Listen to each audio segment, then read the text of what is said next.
Емізулі аналардың ісінген омырау ұштарын 4 әдісімен емдейтін боламыз. Бұл ем көкіректің ісігін кетіреді, емшек ұшының жарылған емдейді, әрі жиналған сүтті тартады. Омыраудың ісінуі медицина тілімен айтқанда мастит деп аталады. Тұңғышын босанған әрбір ананың 90% сәбиін дұрыс емізе алмайды. Емшегінің ұшы жарылып, сүт толып, көкірегі ісіп қиналады.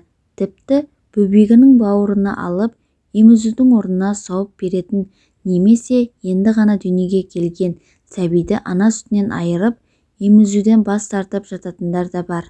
Өйткені ісінген омырау қол тигізбей, жанына батып ауырады. Достар, менің сіздерге пайдалы кеңестерім ұнап жатса, менің каналыма тіркеліп, лайк басып, өз ойларыңызды жазып отырыңыздар.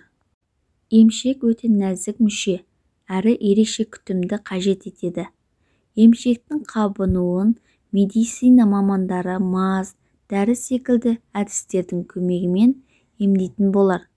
Ал халық емінде ас үйдің мына заттармен көмегіне жүгінуге болады. Ыстық нан. Ісінген омырауды ыстық нанмен емдеуге болады екен. Қалай дейсіз бе? Қызық болса, назар аударыңыздар. Мейлінше нанды өзіңіз үйде пісірген дұрыс. Егер мүмкіндік болмаса, пештен жаңадан суырылған ыстық нанды алып, майлыққа ораңыз. Оны омырау ісінген келіншек кеудесіне қойып, жылы оранып жатады екен.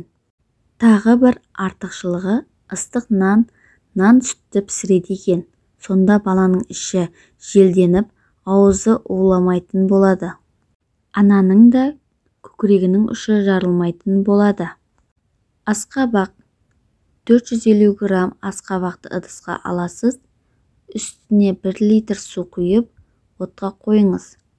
Бір қайнап шыққан соң, 1 литр сүтпен 1 ас қасық қант қосып, отын бәсеңдетесіз. Қайнатпа қоймалжың болғанға дейін ұзақ уақыт қайнау керек. Дайын болған қоймалжыңды аздап салқындаған кезде мақта матаға салып, омырауға басасыз. Бұл емді әр 2 сағат сайын жасап отырсаңыз, 3 күнде-ақ оң нәтижесін береді. Қырыққабат. Қырыққабаттың сыртқы қабығын алып тастаңыз. Ауыр затпен қырыққабат жапырағын ұрсаңыз, шамалы жұмсарады. Жұмсақ жапырақты омырауға қойып жатасыз. Нәрестені емізу болған соң, қырыққабатты қайтадан қоюды ұмытпаңыз. Тағы бір әдісі балмен жасалады. Ол үшін жұмсартылған қырыққабат жапырағына қыздырылған балды жағасыз. Бал жағылған жапырақты омырауға қойыңыз. Сыртынан жылы орасаңыз да болады, немесе төс тартқышты киіп аласыз. Кір сабын. Қолданылмаған кір сабынды алып, үккіштен өткізесіз. Сабынның ұнтағы 2 дана жұмыртқаның сары уызымен араластырасыз.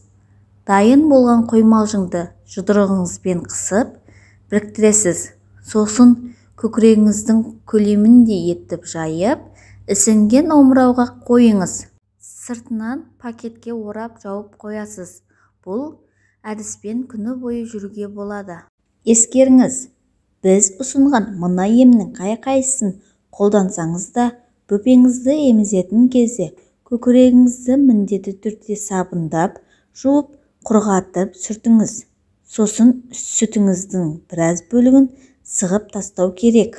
Достар, мен сіздерге берген пайдалы кеңестерім ұнаған болса, алдымен тіркеліп, лайк басып, өз ойларыңызды айтып кетіңіздер.